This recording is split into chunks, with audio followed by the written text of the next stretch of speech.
ہمارے ساتھ دفاعی تجزیہ کار عبداللہ حمید گل صاحب بھی موجود ہیں۔ سر السلام علیکم and again very good morning and بہت ہی زیادہ مبارکباد کے مستحق تمام تر وہ افواج اور تمام تر وہ قوم جس نے یہ دن ہمیں دکھایا، ہمیں دیکھنا نصیب ہوا۔ جسٹ ون تھنگ جس سے میں پرسنل آپ سے سٹارٹ کرنا چاہوں گا، حمید گل صاحب آج ہوتے تو کتنا فخر محسوس کرتے، کتنا خوش ہوتے؟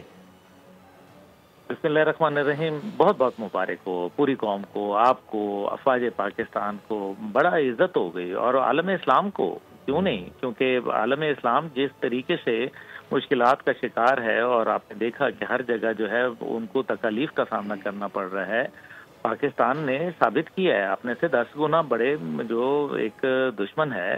جس کے پاس وسائل کی کمی نہیں ہے، جس کے پاس طاقت جو ہے وہ اپنے غرور کے اندر پاگل ہو رہا ہے، جس کے پاس ایک دیوانہ وزیر اعظم ہے، ایسی صورت کے اندر جو ہے وہ اس کو بالکل جس کو کہتے ہیں نا تسلی بخش جواب اس کو دیا ہے، جس سے اس کو کافی ٹھنڈ پڑی ہے۔ لیکن نریندر مودی ایک پاگل آدمی کا نام ہے۔ میرے والد جنرل حمید گل رحم اللہ ہوتے تو یقیناً وہ میرے خیال میں اس ٹائم پہ شاید شہر میں مٹھائیاں بانٹ رہے ہوتے، اس میں کوئی دوسری رائے نہیں ہے۔ وہ حب الوطن پاکستانی اور ایک بہادر مسلمان تھے الحمدللہ،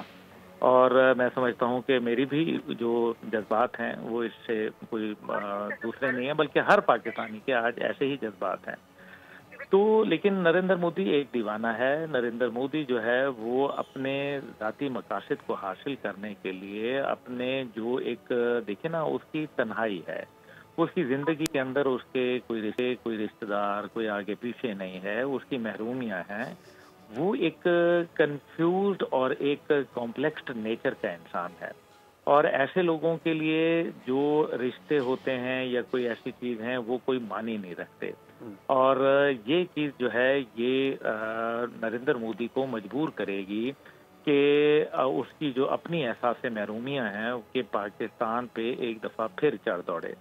گو کہ عالمی برادری جو ہے اس ٹائم پہ امریکہ کا درمیان میں انٹروین کرنا اور پوچھنا۔ لیکن ظاہر ہے پاکستان کو جب فون کیا ہے آرمی چیف کو اور ہمارے اسحاق ڈار صاحب کو، تو اس کے اوپر میرا تو خیال ہے کہ ان کا یہی جواب ہونا ہوگا کہ بھئی یہ ہم نے تو شروع نہیں کیا، آپ نے غلط آدمی کو فون کر لیا ہے، یہ تو ہم تو صرف اپنا دفاع کر رہے ہیں، ہم نے تو جواب تو دیا کوئی نہیں ہے ابھی تک، اس لیے بہتر یہ ہے کہ آپ جس آدمی نے شروع کیا ہے آپ اس سے بات کریں۔ اب دیکھنا اس بات کا ہے کہ نریندر مودی جو ہے کیا یہ سارا کام اپنی خواہش کے اوپر کر رہا ہے، یا اس میں کہیں اس کو کسی کی آشیرواد بھی حاصل ہے، کہیں ایسا تو نہیں کہ کچھ ایسے ہمارے خیر خواہ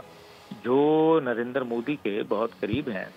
اور اس کے ساتھ ان کا مستقبل جو ہے وہ جڑتا ہے، کیونکہ مودی کے پاس پیسے ہیں، وہ ہتھیار خرید سکتا ہے، وہ دیگر ممالک سے جو ہے وہ تجارت کے حوالے سے بہتر ہے، تو پھر کہیں یہ نہ ہو کہ نریندر مودی کو کوئی غلط سگنل، کوئی غلط بات بتا دے۔ ابھی بھی اس کو بہت بڑی غلط فہمی تھی جو اس کو میرے خیال میں کافی حد تک درست ہوئی ہے۔ پاکستان نے بڑا زبردست کرارا جواب دیا اور میرے خیال میں بڑا ایتھیکل بھی تھا۔ اس کی وجہ یہ ایتھیکل اس لیے کہ آپ نے کوئی بھی سویلین ٹارگٹ جو ہے وہ نہیں کیا۔ ایک رافیل کا آپ نے گرا دیا، پائلٹ آپ نے پکڑ لیا، ان کی لیڈی پائلٹ پکڑ لی، کلبھوشن یادو آپ کے پاس ہے، یعنی کہ پاکستان چاہے تو کیا کچھ نہیں کر سکتا، لیکن پاکستان میرے خیال میں ابھی بھی جو ہے وہ ایک جس کو کہتے ہیں کہ خواہش رکھتا ہے کہ جنگ اچھی چیز نہیں ہوتی، اور نہ ہماری خواہش ہے، نہ ہم کرنا چاہتے ہیں،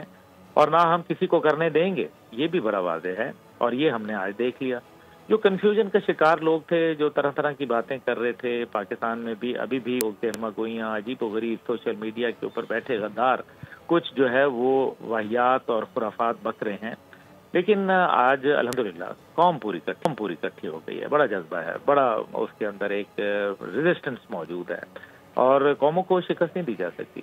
اس لیے ہماری افواج بھی کم تعداد میں ہونے کے باوجود میرے خیال میں ان کی کوالٹی جو ہے وہ بہت کمال ہے، وہ ان کی جو کوالٹی ہے وہ ان میچڈ ہے، اور اب ہم نے 26 ٹارگٹ ان کے جو ہے وہ جو ہٹ کیے ہیں اور بڑا زبردست ہٹ کیے ہیں، جس کے اندر برہموس کے انہوں نے 2 جو بیٹریز ہیں ان کو ہٹ کیا ہے، جو کہ ایک بیٹری جو ہے وہ $1.5 ارب کی ہوتی ہے، ڈالر کی، اور اس کے علاوہ جو ہے ہم نے ان کا رافیل جو ہے $288 ملین کا وہ گرا دیا ہے. اس کے علاوہ جو ملٹیپل ڈرونز ہیں وہ گرا دیے ہیں اور 2 تو میرے گھر کے اوپر ہی گرائے ہیں. تو یہ بھی جو رات ہوا یہ میرے آنکھوں کے سامنے ہوا. سبسکرائب کریں اور بیل دبائیں تاکہ کوئی خبر رہ نہ جائے.